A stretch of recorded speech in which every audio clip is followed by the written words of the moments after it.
Before we begin, I must remind you what I said in the first episode on this subject, in the first dose of the divorce vaccine, that I know nothing about vaccines.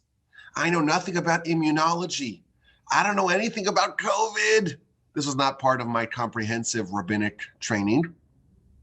But the premise of this subject is that there's a different epidemic, the divorce epidemic, that is preventable with a vaccine, or at least it provides 95% protection. And the goal is to outline the divorce vaccine and how to make sure that we protect our marriages. Now, like we said last time, there are a few caveats here. Number one, like any vaccine, we cannot guarantee 100% efficacy. We'll try to get to 95, 98, something like that. In addition, like any vaccine, this is going to require a little bit of pain. There's a jab, and the jab is going to sting. But the objective is that the sting of the jab is infinitely less painful than the disease that it is preventing. In the previous dose, we talked about dating.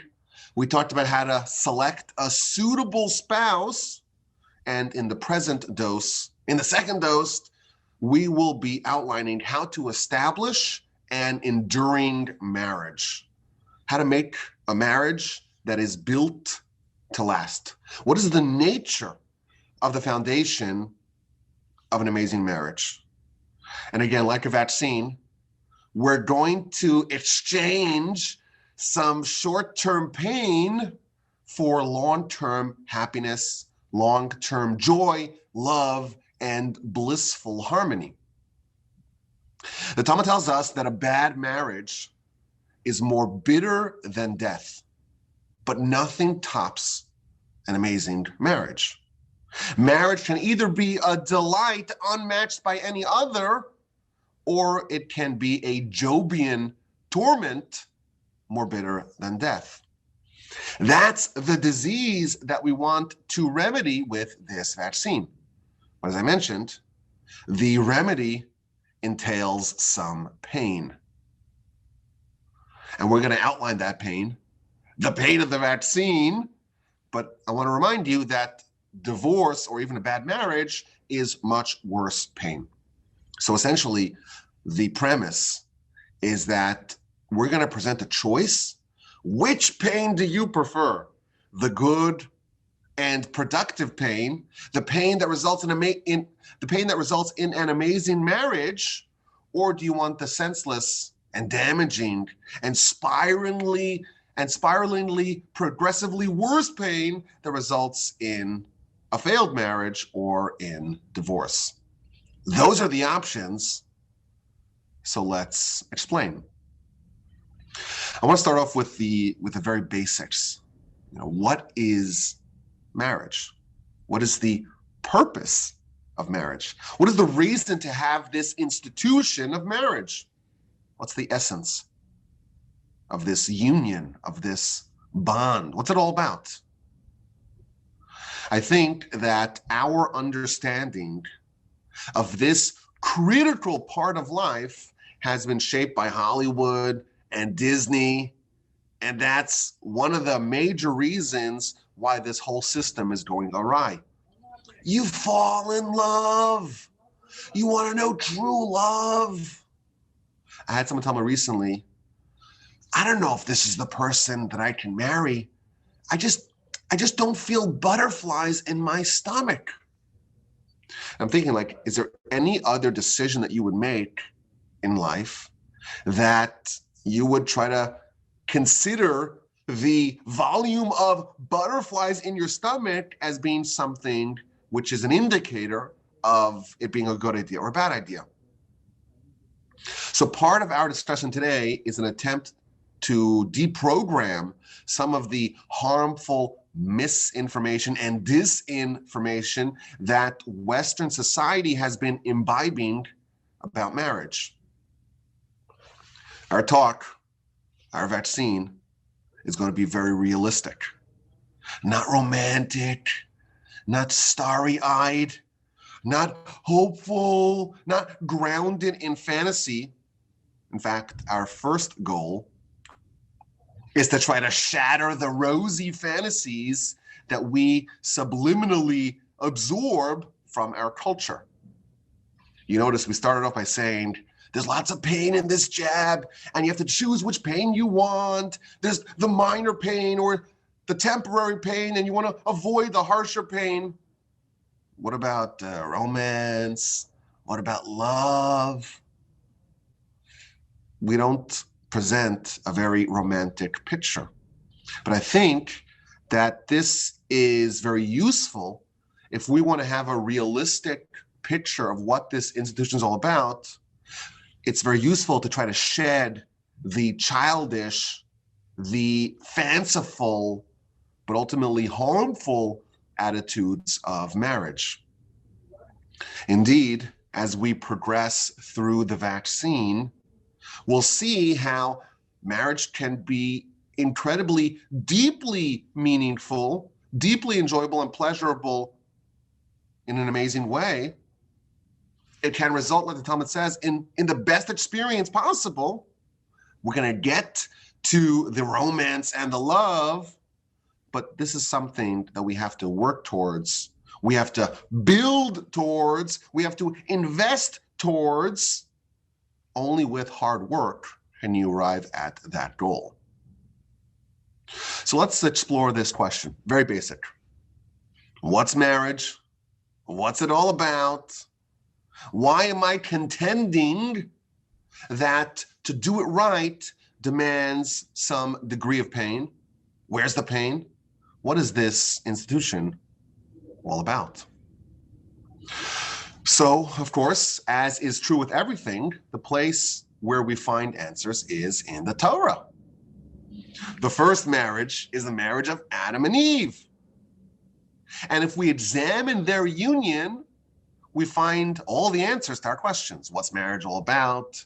What are the challenges? Where are the hiccups? If you study the story of Adam and Eve, you find some amazing things. Before the union of Adam and Eve, we discover that man was alone. And then we have the assessment of God of man's situation. Chapter 2, verse 18 of Genesis. Vayomer Hashem Elokim, and God said, Lo tov hios ha'adam levado. It's not good for man to be alone. Let me make him a helper. Let me make him a mate. It was not good for man to be alone. When man's alone, things are off. Man is incomplete. So what did God do? God put Adam to sleep, and he extracts one of his ribs. We know the story, and he fashions Eve out of that. And then we have Adam's reaction. Verse 23. Vayomer ha'adam, and Adam said, this time, zosapam, etzem atzamai. It is a bone from my bone. It is flesh from my flesh. This woman is called Isha because she was taken from man, from an Ish. And the Torah then proceeds to give us advice. Al Kain, therefore, a man shall leave his father and mother, v'davat b'ishto, and shall cleave to his wife, v'hayu lebasar echadish, become one flesh. In this exchange, in this narrative, we discover something incredibly deep, profound, and life-changing. Adam was alone. The Talmud tells us that he was despondent. He was melancholic. And God fashioned Eve for him. And then he was happy. But if you study the nature of this development, you'll find something very unusual. How did God produce Eve? So we're told, put Adam to sleep, take one of his ribs. God took part of Adam and used that to make Eve.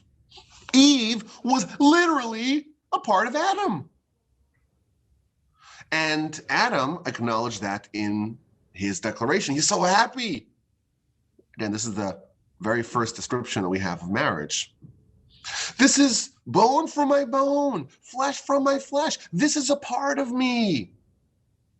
And the Torah then narrates, therefore, meaning now that we have a formula of what such a union looks like, we too, the descendants of Adam, should follow his example. And we get very specific and precisely phrased instructions. Okay, therefore, man shall leave his father and mother, shall cleave to his wife, and become one flesh. What does this mean? How do husband and wife become one flesh? So Rashi tells us that, well, if you have the father and you have the mother, and they produce the child is one flesh, but it's a hybrid of mom and dad. And that's what it means. You should leave your parents, start your own family, and have children. That's how Rashi interprets it. But there's an amazing and very instructive Ramban. He says, what does it mean that man shall cleave to his wife? So he tells us, the animals, in the animal kingdom, this concept does not exist. There's no cleaving of husband and wife, of male and female. Animals do not cleave to their spouses. Rather, they have relationships, they mate. There's no cleaving, it's just polyamorous relationships with whomever. But Adam is now changing the nature of this union for humanity. Because she was bone from his bone and flesh from his flesh, she was not some sort of outsider that he met. Oh, you meet this lovely woman, you fall in love. That's not how it happened. She was literally part of him, and he sensed that. And therefore, he had this magnetic connection specifically to her. She was part of him. And therefore, he clung to her. And he desired to always be with her. And that changed humanity. Humanity diverged from the rest of the animals. The rest of the animals mate. But humans seek more than just a mate. They seek someone that they can unite with, to cling to.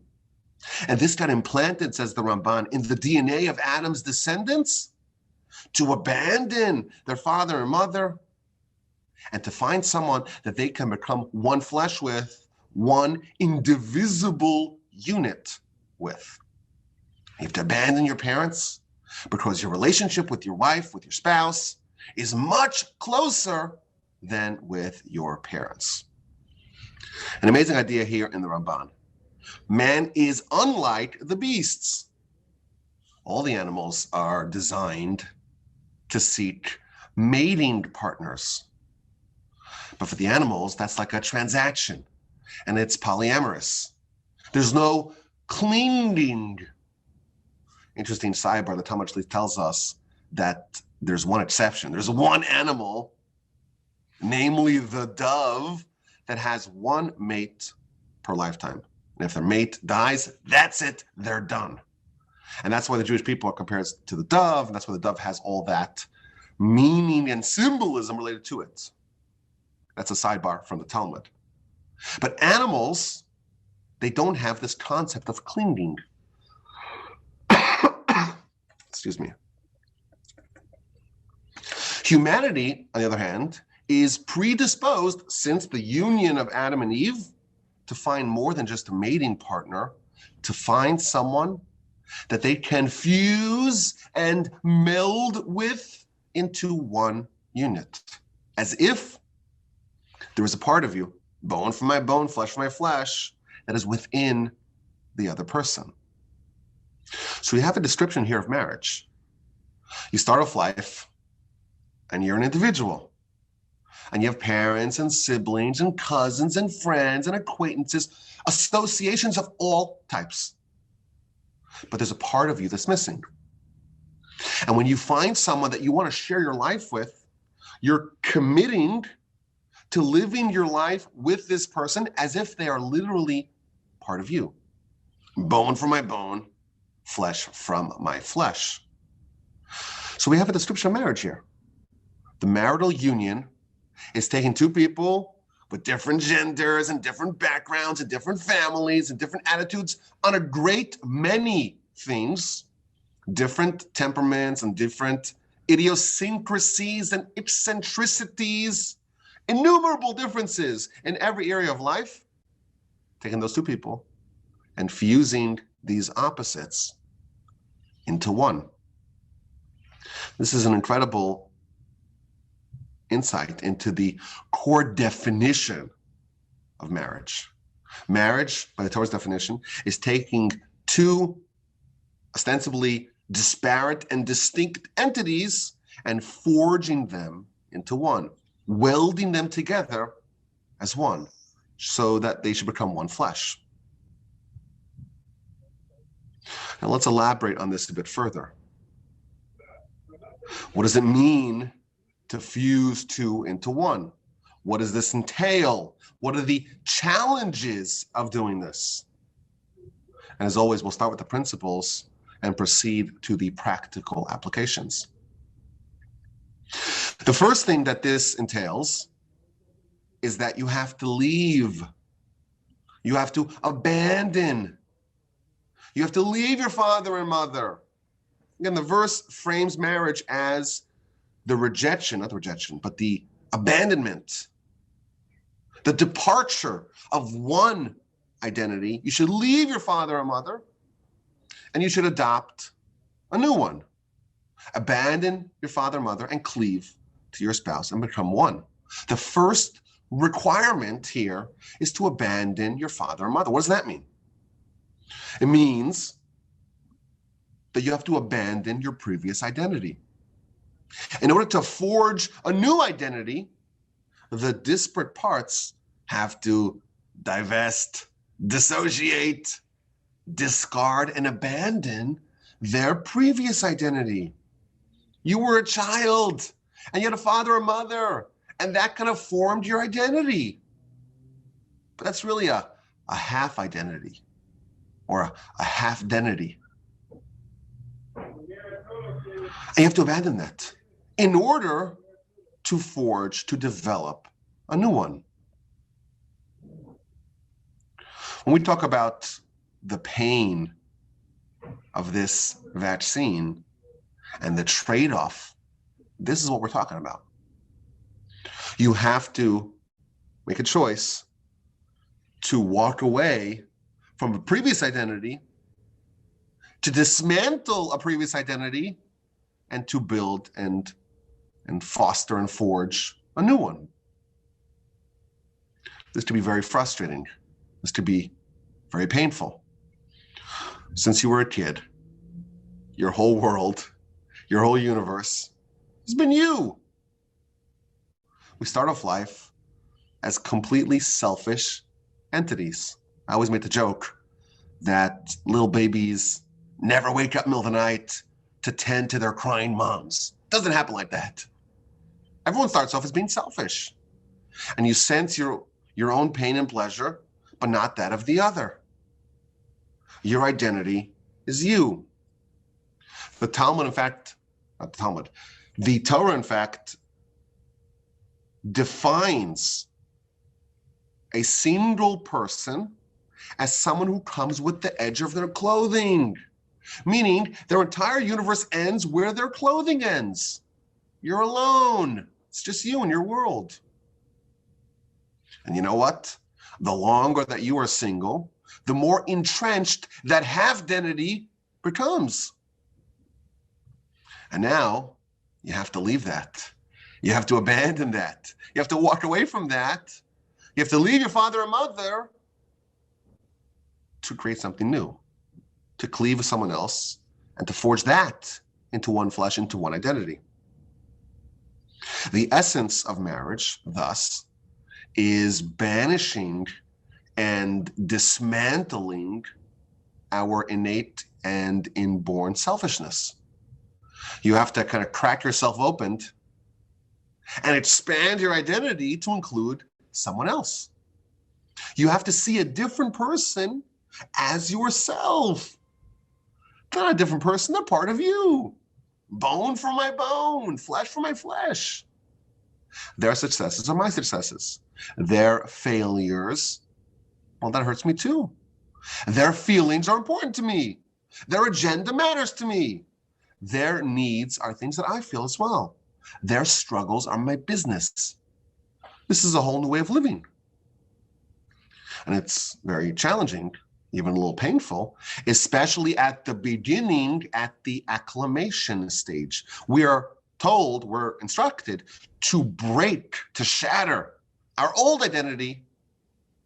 And there is an interim period before the new identity kicks in. And between those two identities, well, that's the hardest part. We'll talk more about that, please God, soon. Maybe we'll have a whole dedicated podcast on this subject, the acclimation period, the first year of marriage. But this is why it's so difficult. Now, what does this mean on a practical level? What does it mean to change your identity from the half identity that you had when you were a child of your father and mother and fusing now with someone else to forge something new? It changes your whole life. Previously, you were alone. Of course, you had family and friends and coworkers and acquaintances, but ultimately, you were alone. And now you are sharing your life with your spouse. Now you're not alone. Everything in your life is now done together with your life partner. That means you have to inform them on everything that's happening in your life. You have to tell them everything. Your hopes, your dreams, your aspirations, your fears. You have to make yourself vulnerable to your spouse. Everything that happens in your life on a day-to-day basis, you have to clue them in on. You gotta tell them where you're going, when you get back, what happened, who you met, how your day went, what happened, what are the challenges, what are the things that irritated you, what are the things that delighted you. You have a partner. You have to completely open up to them. You have to tell your spouse also about your previous life. Get to know them and have them know you. Everything that happened in your previous life, with the exception of things that will damage your relationship, namely talking about your previous relationships or previous sins, everything besides for that, you have to tell your spouse about. You have to be curious about them. You have to be interested in them as a person, not just as some sort of extension that can help you. You're not alone. You don't just have this occasional sidekick. Your identity is now expanded. The things that you enjoy, you now enjoy together. Pleasure of all types must be enjoyed together. My grandfather, bless him, used to tell young grooms that before they got married, they'd be walking on the sidewalk and they'd pass a bakery and they'd smell the wafting aroma of some cupcake or some sort of croissant. And they say, you know what, I could really use a croissant or a donut. And they go and buy themselves one. Once you're married, you never buy just one. You always buy two. Why? Because your life is now, you're experiencing it with someone else. You always think about your spouse. Before marriage, your life was about, pursuing pleasure on your own, avoiding pain on your own, setting your agenda, whatever your agenda is. And now that's all done in tandem. I find it very distasteful when I see married people going on vacation without their spouse. If you have someone that's bone for my bone, flesh for my flesh, you go with them. Now, of course, occasionally, boys' night out, girls' night out, that's probably healthy, but you're enjoying life's pleasures together. And here's my controversial opinion alert. So if you can't handle controversial opinions, maybe listen with half an ear for the next 30 seconds. So in most shuls, they have a kiddush after davening, after prayer. There's a kiddush. I'm conscientiously opposed to a kiddush, and here's why. What happens a lot, I see this in our neighborhood. They have like a lavish kiddush after prayer, after davening, on Shabbos morning, Saturday morning. There's a long prayer, and then you're rewarded with this big kiddush, lavish kiddush. And over the course of the years, the kiddush and the array, the smorgasbord has gotten more embellished. I think it's bad, because what happens, in our shul at least, there's different shuls in the neighborhood, but some of them, they have, like a men's section and a women's section. And sometimes they open up and they have it all together for the kiddush. Some places not. But regardless, I see people, they're coming and they fill up their plate and it's towering full of food. And they're just engorging themselves with food. I'm like, how are you having such a good time without your spouse? And what happens if, you have a Shabbos meal prepared at your house and now you've just stuffed your face with food and you're going to get home and you're all full? What happened to spending Shabbos together as a family? Anyhow, that's why I'm conscientiously opposed to a kiddush. Maybe I should take this out of the podcast because it's very controversial. But this is the idea. You're not alone anymore. Why are you partying by yourself?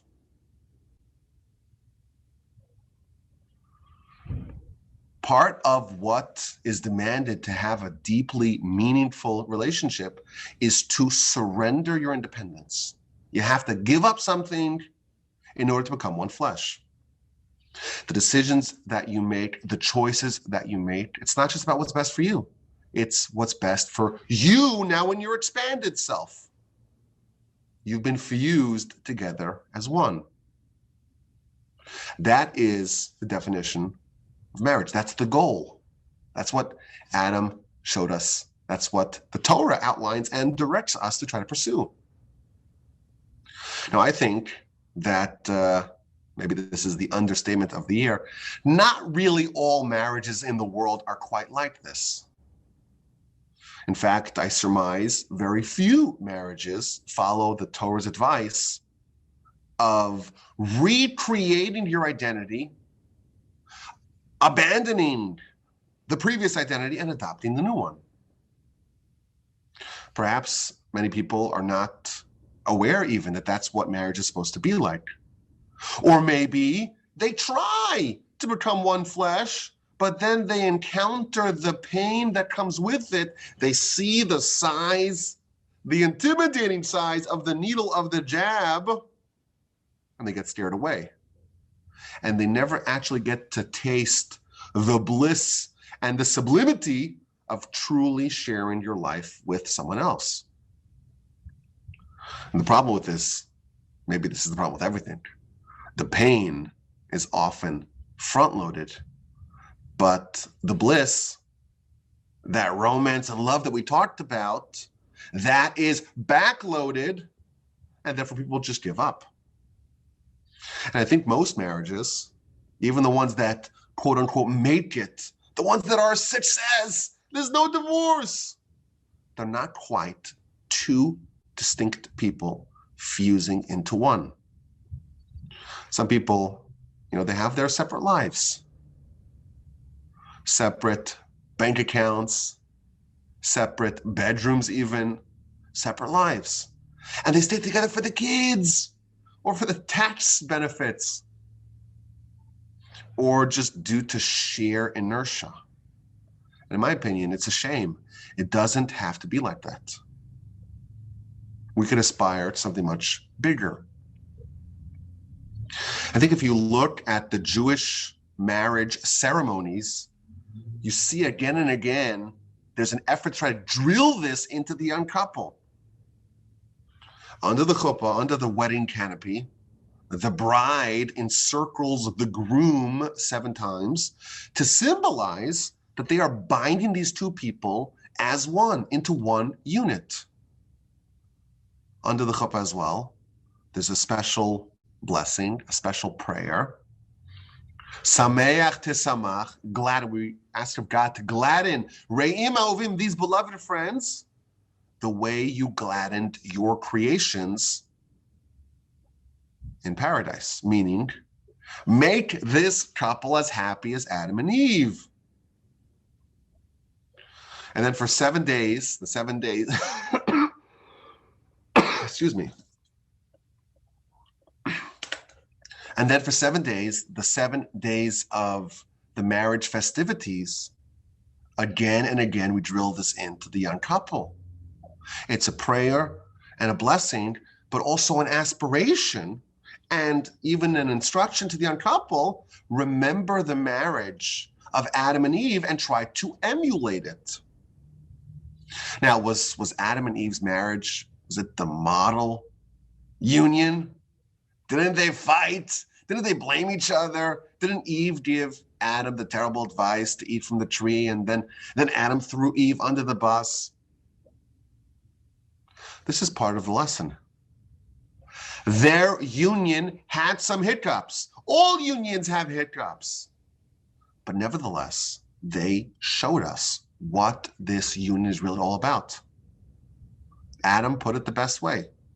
This time, it's bone for my bone and flesh for my flesh. This is part of me.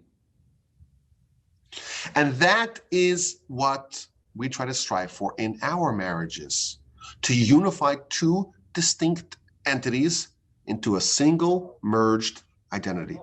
You know what? Every marriage has hiccups. Every two people, they have disagreements. There's tension. They may even fight. We have differences of opinion. That's okay. That's okay.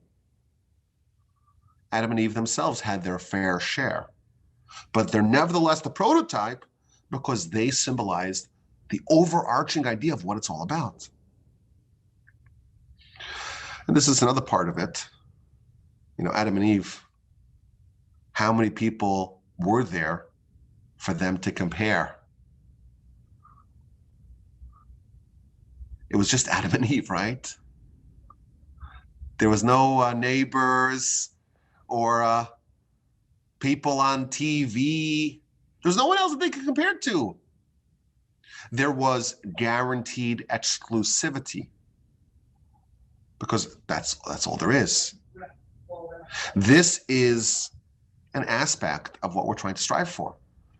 Two people who become one, and that's it. This is you. This is you. You've been fused into one, and this is your partner for life to the exclusion of everyone else in the world. I remember once hearing something that was so disturbing. There was a married man, and he was opining the following disturbing sentiment. He said, even after you make your order at the restaurant, you could still look at the menu. That's what he said. So I think it's just a terrible thing to say. You know, this guy was like ogling at some women, even though he was married. I think it's so deeply offensive for a few reasons. First of all, marriage is not like ordering something from the restaurant. It's finding a partner for your life. It's finding a life partner. But also, like, how is he following the Adam and Eve model when you're still shopping around? I often think what happened to him and his marriage. I don't know, but if I had to guess, it's not exactly thriving. Now, we're going to be talking more about this aspect of marriage and avoiding the pitfalls of non-exclusivity. Please, God, hopefully we'll do an episode titled Social Distancing. Maybe we'll do it. But the overarching idea I'm trying to convey here is, what's the foundation? What's the basis? Adam and Eve showed us two people who become one. Whatever you want out of life, you desire that for your spouse. You pray for yourself, pray for your spouse. I've told people in the past that there's a special prayer that we say at the end of the Amidah that has your name in it. You read a verse that has your name in it. Say 2 verses, your name and your spouse's name. After all, you're one flesh, you're one person. Fuse into one. Another point. You are closer with your spouse than anyone else. I've seen this. Maybe everyone's seen this. It's really disturbing to me.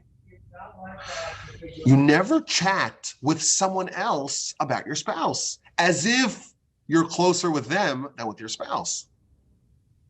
And never, ever, ever joke or laugh at your spouse or at your spouse's expense with other people. The person in the world that you're closest with, this is your bone from your bone, this is you. It's your spouse. Never joke with others about them. And in general, I think it's very helpful to banish cynicism about marriage. You see this a lot, and to me, it's really, really disturbing. People make these knowing comments. Oh, they roll their eyes. Oh, women, or men, I assume that the women do the same, or maybe, I don't know. But it's a really terrible thing. There are these silly jokes and memes, and it seems like it's just, harmless banter, but I think it's really destructive. It's really destructive. People make stereotypes. I had this story, I actually looked it up today. Someone sent me a meme. This is someone I don't really know. We could call him an acquaintance, okay? He's an acquaintance. I don't know him, we're not friends. And I looked up on my phone just to make sure that I have this accurately. On November 18th of 2021, so a couple of months ago, at 1:18 a.m., I knew it was 1 a.m. I had that in my notes because I said I got to talk about this. But I actually looked it up. It was 1:18 a.m. He sent me a message on WhatsApp. It was like a silly meme. I said, I can't believe this guy's sending me this meme. You know what a meme is, right? Everyone knows what a meme is. So this meme was 3 pictures. The top picture had a mouse trap with a piece of cheese ready to spring. And the next picture was like a bear trap or like an animal foot trap. It has these claws that snap shut when someone stands in the middle of the trap. And then there was an engagement ring presented nicely in a box. And then the caption said, well, it's the same idea with just a different design. I think these kinds of jokes are just horrendously destructive. Now you will be absolutely shocked to learn, is divorced. And I was thinking, he's living by himself, sending people that he barely knows silly memes at 1 a.m. What does that tell us about him? So this is something that is very, very destructive. You never joke with someone else or even discuss your spouse with someone else. Again, if there's a therapist involved, different story. But just among friends, never, ever, ever discuss your wife, your husband with your friends or laugh about them in any way. It's very, very destructive. And again, as we progress through the vaccine, we'll talk more about the things to avoid. Now, in our society, the stigma of divorce has softened, not just in our society, in every society. Is this a good thing, or is this a bad thing? So I think it's a good thing for the divorcees. It's good for them to not be ostracized as pariahs, as perhaps was true in the past. But it does lower the social cost you have to pay to get divorced. The Talmud tells us something really interesting. This is going to lead us into our next subject, next episode on this subject. The Talmud tells us that the marriage concept, or the marriage contract, the ksuba was designed with a very specific purpose. A Jewish marriage has a contract, and the contract details the responsibilities, primarily of the husband to the wife in their marriage, and the consequences of annulling one way or the other this union. What is the purpose of a ksuba? What is the purpose of this marital contract? Which, by the way, interestingly, is like the oldest continually used contract. The Talmud talks about the contract, and you go to a Jewish wedding today, it's the exact same words of the Talmud. The same contract is still in effect. The same promulgated form, so to speak. What is the purpose of a ksuba? Says the Talmud, to make divorce difficult and painful. You see these billboards, $1,000 divorces, easy, painless. Even, I know you guys know my opinion on prenups. Every financial guy will tell you, well, it's a good idea. It may be a good idea financially. It's a bad idea maritally. Why? Every single marriage will run into trouble. Even the best marriages will likely start off as being very rocky. The acclimation period is never easy. Like we said, you have one identity, you have to shatter that to create a new one, and then there's this whole period in between where you're not quite settled into your new identity, and you don't have that comfort of your old identity, and it's very difficult. There are inevitably going to be problems. Like we said, Adam and Eve, they fought a lot, they bickered a lot, but so what? They're still the model. So divorce, what's that? That's when it's just the marriage is untenable, is unfixable. And it's something that we believe in. There's a whole book of Talmud about divorce. But the objective has to be to separate the things that should end up in divorce, the really problematic unions, from the ones that could be great if they understand what to do and if they're willing to put in the effort. And therefore, it's important to raise the difficulty of escape to provide an incentive to work on it. Every marriage runs into trouble. That's inevitable. I once heard a wise sage saying that every single couple at one point in their marriage are convinced that they married the wrong person. Now, I don't know if it's actually every single couple, or this is maybe reassuring to people to hear that this is normal, but maybe it's like 95% of couples or a huge percentage of couples. I don't know. But great marriages have problems. And you're supposed to work through it. And you're supposed to absorb some of this pain. And you're supposed to be aware of what it entails and know what you're getting yourself into. And navigate those waves. That's what you're signing up for. You're signing up for some pain. If you know that ahead of time, and the cost of escape is really high, hopefully you'll put in the hard work, you'll absorb some of that pain, and you'll end up with an amazing marriage.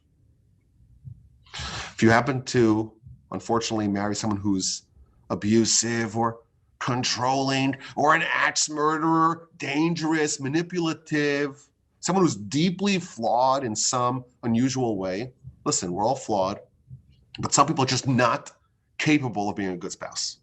We understand that. And that's why the Torah, has the carve out for divorce. If it does happen, it's a tragedy, but that's okay. But in most cases where people get divorced, it does not have to happen. And the only reason why it happens and lives are torn asunder is because the parties involved were not inoculated. And we're trying to change that. And we're trying to change that with the divorce vaccine. And In this episode, we learned about what the union is really supposed to look like. Man and woman are designed to complete each other. Man is incomplete alone. Woman is incomplete alone. Fused together, 1 + 1 = 1. It's bad math, but it's good marriages. To do that requires a lot of work. You have to forfeit your individualized identity and merge and meld and fuse into one flesh. It demands a fair degree of sacrifice. It's a process that inevitably hits bumps, hits obstacles. It's painful. And there is an acclimation period. The Torah tells us for a minimum of a year, it's a different period. It's a period of acclimation. This is the period of laying down the foundation. When you lay down a foundation, it's all hard work, and there's no benefit of the edifice. You want to live in a house. What's the foundation doing for you? You try to build a house without a foundation, it's going to collapse. But when you're building a foundation, it's just hard work with no appreciable benefit. And that's the first year of marriage. That's the acclimation period. That's the shattering of the previous identity, but not quite settling into the new identity of two people becoming one flesh. And therefore, as is true with many things, the pain is all front-loaded, and the pleasure and the bliss and the harmony and the romance and the love, well, that's all backloaded. Spousal love is the experience of sharing your life with someone amazing, with someone beautiful. But it's earned over time. The work and the commitment and the pain are front-loaded. The love and the deep pleasure of having a life partner that grows over time. Alone, we're incomplete. Alone, our potential is capped. The Talmud tells us something very severe. This is found in the book of Yevamos on page 62b on the bottom, going into 63a on the top.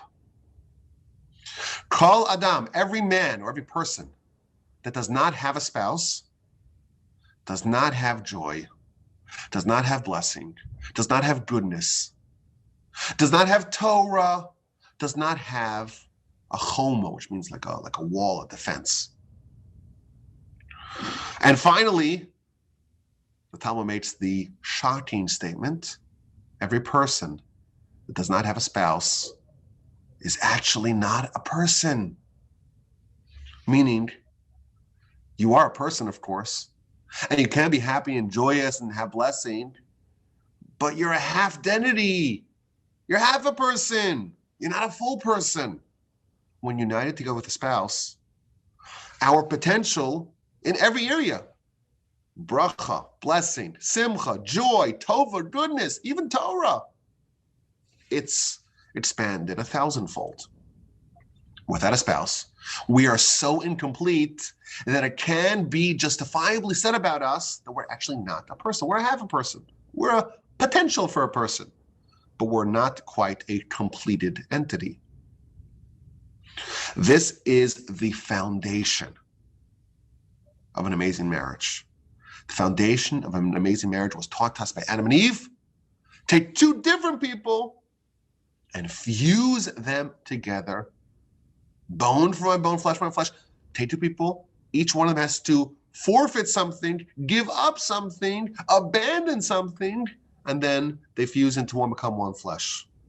But of course, there is still a lot more to discuss. We want to talk about love. We want to talk about this acclimation period. We want to spend some time talking about the best practices of marriage. We want to talk about the potential pitfalls that we have to avoid. We want to discuss how the Torah designs marital life so that things stay fresh, so that things don't get stale, how to maintain the spark. There is still a lot to cover. We have more boosters that we need to talk about. Maybe an antibodies test. Maybe a social distancing podcast.